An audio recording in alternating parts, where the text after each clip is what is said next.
All'indomani delle parole del ministro Lorenzin, che ha ribadito la necessità della gestione commissariale, il presidente della Giunta Oliverio non si scompone e punta tutto sul Consiglio dei Ministri. Sono arrivati a Locri gli ispettori inviati dal ministro Lorenzin da oggi al lavoro per verificare le condizioni dell'ospedale dopo le denunce dei sindaci. Un diffuso quadro di illegalità in diversi settori, così la relazione del ministro Minniti sullo scioglimento del Consiglio Comunale di Lamezia. La biblioteca del Santuario di Paola potrà essere ultimata. La Regione stanzia la somma di 300.000 euro per il completamento dei lavori. La Cassazione annulla con rinvio l'arresto del senatore Caridi, nonostante 2 provvedimenti, sottolineano illegali, è ancora in carcere. Un 70enne accoltella la badante e la moglie, è accaduto a Santa Maria del Cedro. La donna, una 45enne rumena, ricoverata in gravi condizioni a Cetraro. Voleva soldi per comprarsi la droga, per questo avrebbe picchiato e minacciato la madre. La polizia di Cosenza ha arrestato un 38enne. Rischio retrocessione per il Catanzaro Calcio, la Procura federale chiede pene pesanti per la presunta combin con l'Avellino nel 2013, sollecitata l'inibizione di 5 anni e una multa di 90.000 euro per l'ex patron cosentino.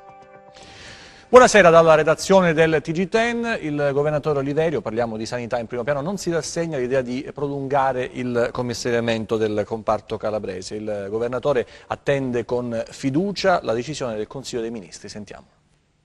La ministra Lorenzin qualche giorno fa è stata chiara, non ci sono le condizioni per chiudere la stagione del commissariamento in Calabria. In pratica le parole dell'esponente di governo hanno di fatto sminuito, sgonfiato, fate voi, tutto il lavoro mediatico preparatorio del presidente Oliverio, dalla promessa di incatenarsi all'incontro a Roma con la stessa Lorenzin. Ma la Lorenzin non ha detto che il commissario non si muove, la Lorenzin ha espresso una forte preoccupazione che naturalmente coincide con la mia rispetto alla condizione grave della sanità in Calabria, e questo non è cosa da poco, perché appunto il Ministro della Salute, che riconosce, condividendo quelle che sono le nostre preoccupazioni, appunto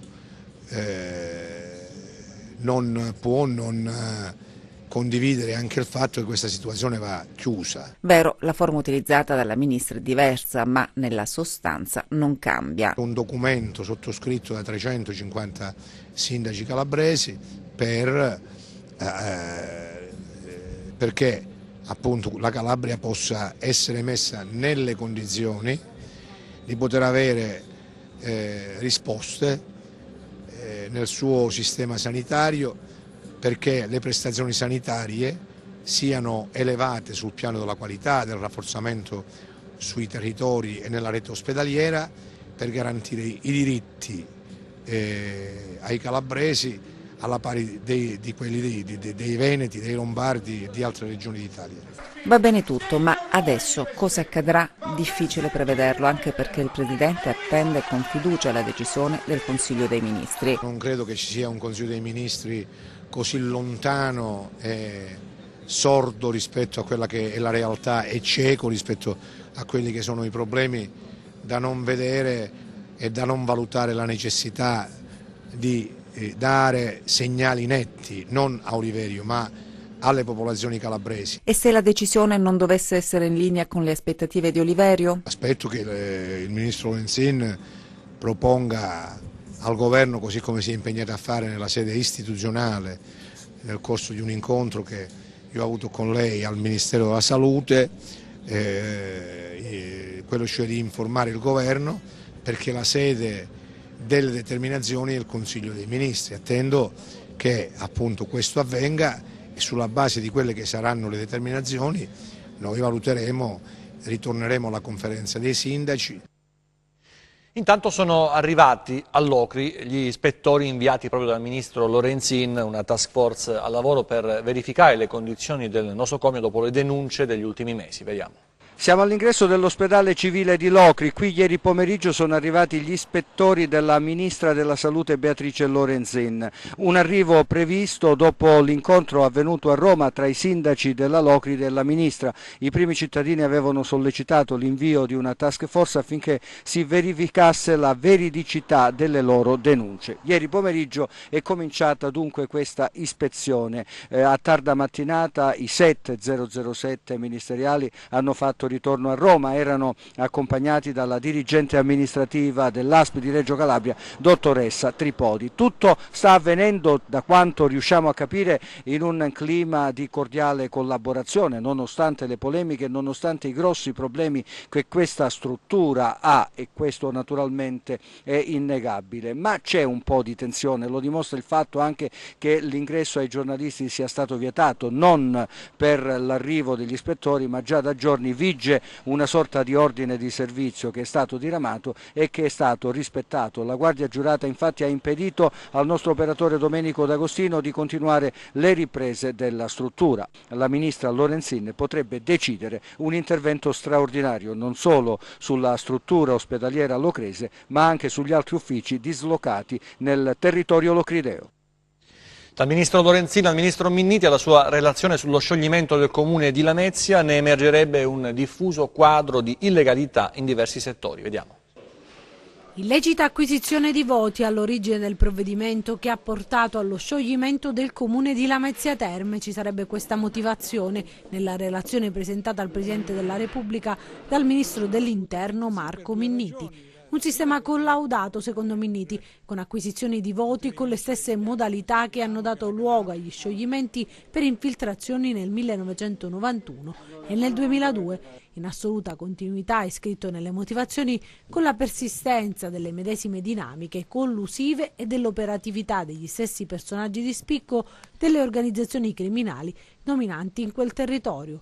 L'accesso al comune lametino era stato disposto dal prefetto di Catanzaro, Luisa Latella, nel giugno del 2017, dopo l'inchiesta della Direzione Distrettuale Antimafia contro le cosche lametine, nell'ambito della quale sono stati indagati un consigliere comunale e il vicepresidente dello stesso consiglio. Ma non è l'unico passaggio su cui pone l'accento il ministro Minniti. Nella relazione infatti si afferma che ulteriore rilevante elemento è rappresentato dalla sussistenza di cointeressenze, frequentazioni, rapporti a vario titolo tra numerosi componenti sia dell'organo esecutivo che di quello consiliare con soggetti appartenenti alla criminalità organizzata. In soldoni, la relazione del prefetto citata da Minniti fa riferimento alla posizione del sindaco Mascaro e del suo vice, entrambi avvocati che, eletti nel maggio 2015 sino ai primi mesi del 2016, hanno assunto contemporaneamente la veste di difensori di fiducia di esponenti di rilevanza delle cosche e di loro sodali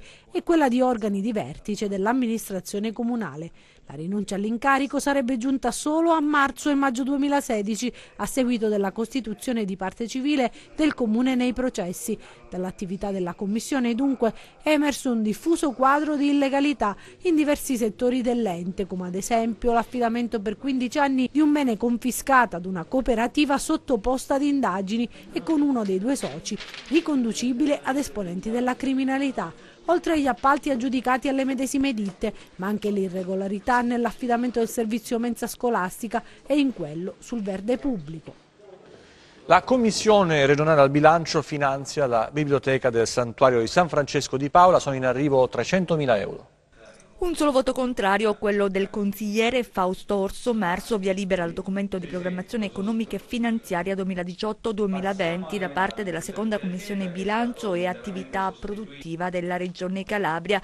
La legge, approvata con emendamenti, presente il vicepresidente della Giunta Antonio Viscomi e il direttore generale del Dipartimento Filippo De Cello. Una lunga sessione a Palazzo Campanella in cui si è ratificata la decisione del governo regionale di finanziare alcuni interventi. Abbiamo finanziato, così come il Presidente si era impegnato a fare nel santuario di Francesco da Paola, l'ultimo pezzo della biblioteca. Metteremo a sistema tutto il patrimonio librario del santuario di San Francesco di Paola con altri 300.000 euro, sui quali pochi giorni fa il Presidente si era impegnato inaugurando la prima parte di quella biblioteca.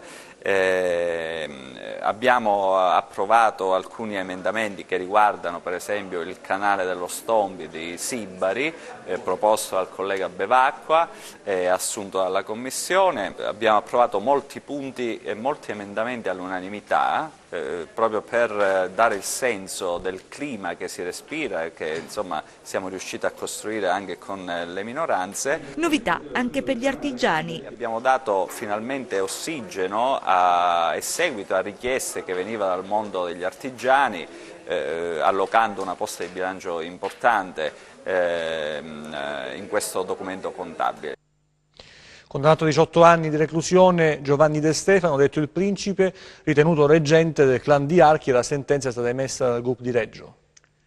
Era riuscito a riproporre il nome dell'antico e potente casato dei De Stefano, ridotto male dopo alcune inchieste e processi, e Giovanni De Stefano, detto il Principe, per i suoi modi galanti e anche perché era un pollo di una famiglia che aveva fatto tremare Reggio, il suo compito lo aveva portato a compimento.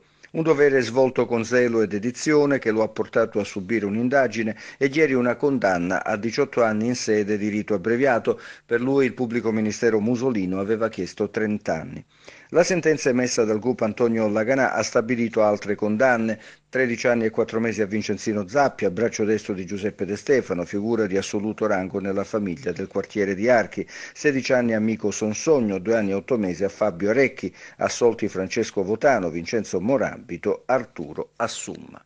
L'inchiesta, denominata Il Principe per sottolineare il ruolo primario di Giovanni De Stefano in questa nuova organizzazione mafiosa e criminale, aveva messo in luce alcune inquietanti vicende reggine. I De Stefano, pur indeboliti, erano riusciti a mantenere un solido potere che consentiva loro di imporre estorsioni.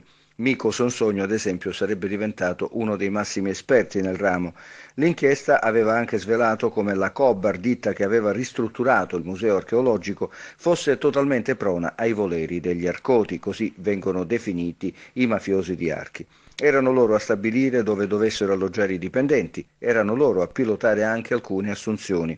La vicenda Cobbar era però solo una stella del firmamento criminale destefaniano. L'inchiesta aveva accertato quanto fosse ristrutturato nuovamente e bene il clan nella città e quanto i suoi esponenti e referenti fossero temuti. Tutto secondo un consolidato copione.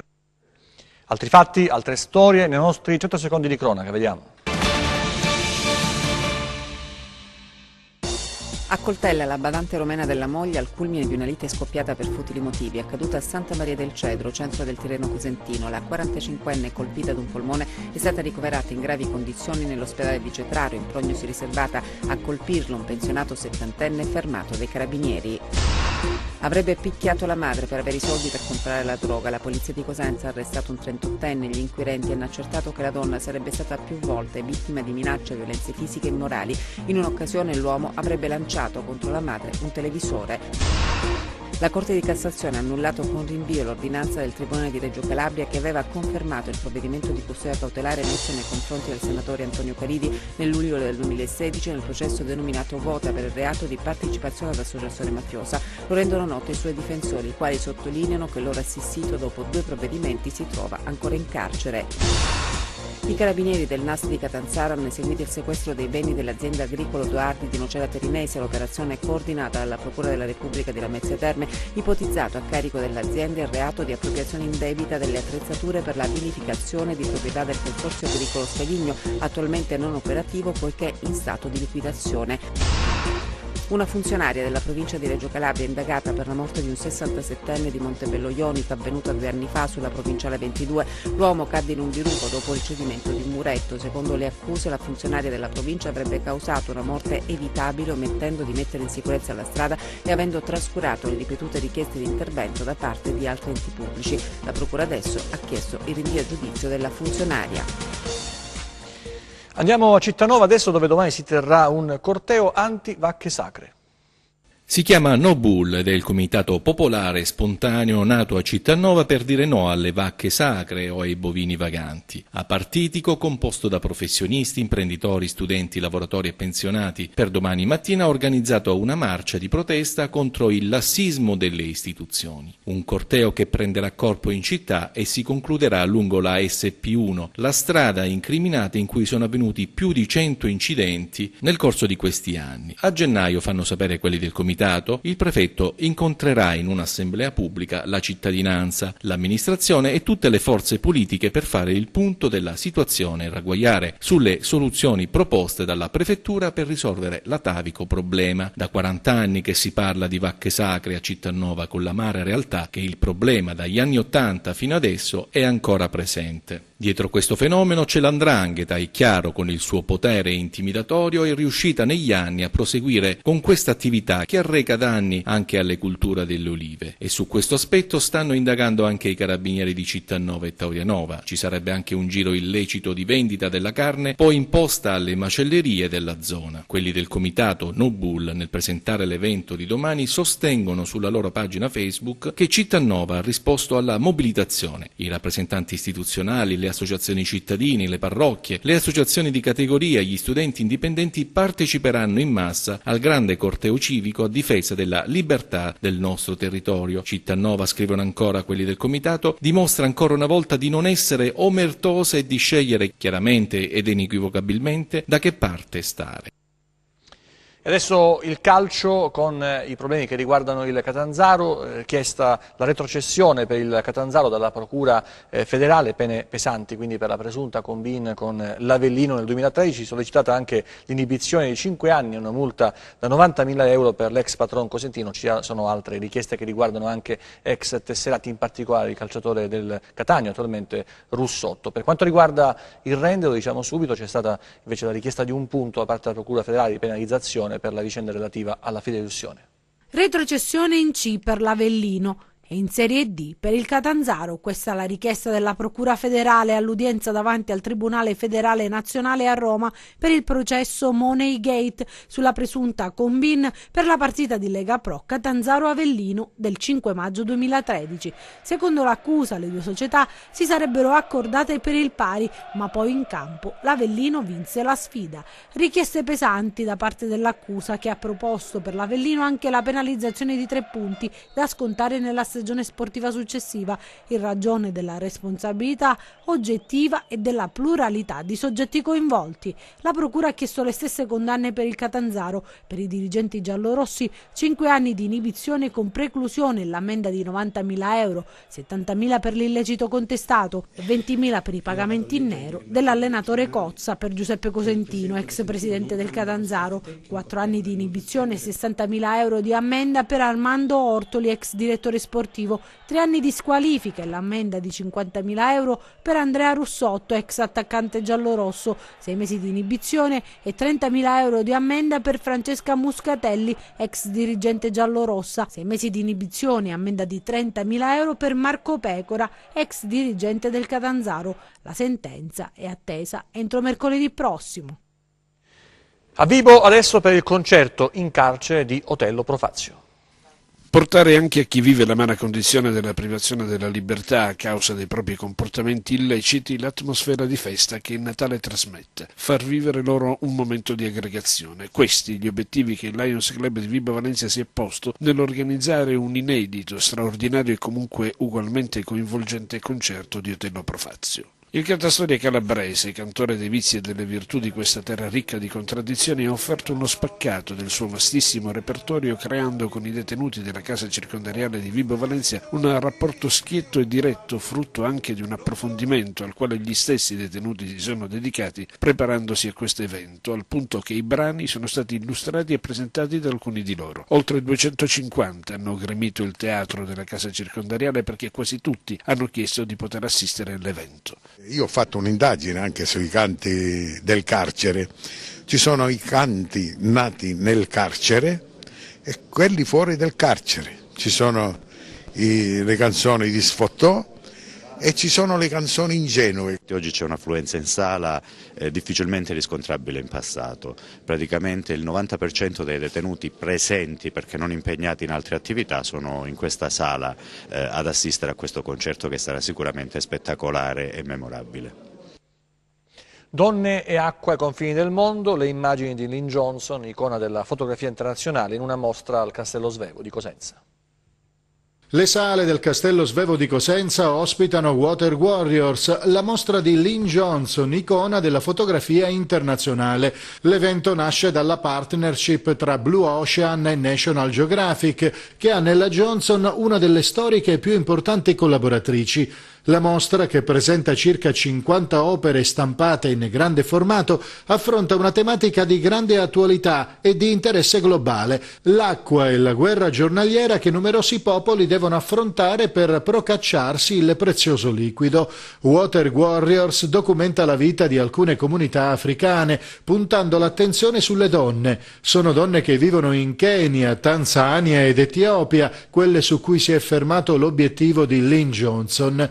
Tutte le donne di quella parte del mondo condividono lo stesso destino, sono portatrici d'acqua, bestie da soma e per questo a rischio di malattie e violenze.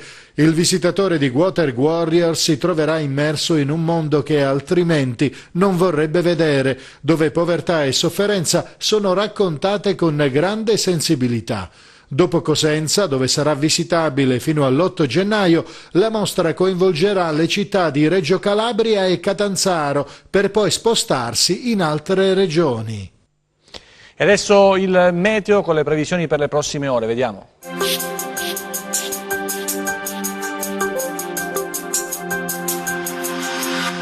Ben ritrovati da meteoincalabria.it. Siamo all'epilogo della fase mite, caratterizzata da un regime di correnti occidentali e meridionali. È imminente una svolta dal punto di vista circolatorio che coinvolgerà anche il nostro territorio. Sabato avremo un peggioramento e da domenica si aprirà un periodo piuttosto freddo, dettato da correnti nord-orientali. Ma passiamo alle previsioni in dettaglio. Domani nuvoloso o molto nuvoloso con piogge, più probabili ed intense sui settori tirrenici, specie del Cosentino, e su quelli ionici del Reggino e Basso Catanzarese. La giornata, da prima abbastanza mite al mattino, subirà un calo termico dal pomeriggio sera. Avremo pertanto nevicate inizialmente sulle cime più alte dei principali rilievi della regione e dalla serata calo delle quote fino a 1000-1200 metri, con conseguente attenuazione dei fenomeni. Temperatura in diminuzione. Passiamo ora al comportamento di mari e venti. Domani ancora ventilazione del Libeccio, inizialmente sul Tirreno, tendente nel corso della giornata a ruotare da maestrale sul settore più a nord. I mari risulteranno molto mosso il Tirreno e lo Ionio centro-meridionale, mosso localmente poco mosso il Golfo di Corigliano sotto costa. Prima di salutarci vi ricordo come sempre il nostro sito web www.meteoincalabria.it e la nostra pagina Facebook Meteo in Calabria. Bene, per oggi è tutto, grazie per la cortese attenzione. Appuntamento a domani. TG che finisce qui, grazie per averci seguito, l'informazione torna nelle prossime edizioni. Buona serata.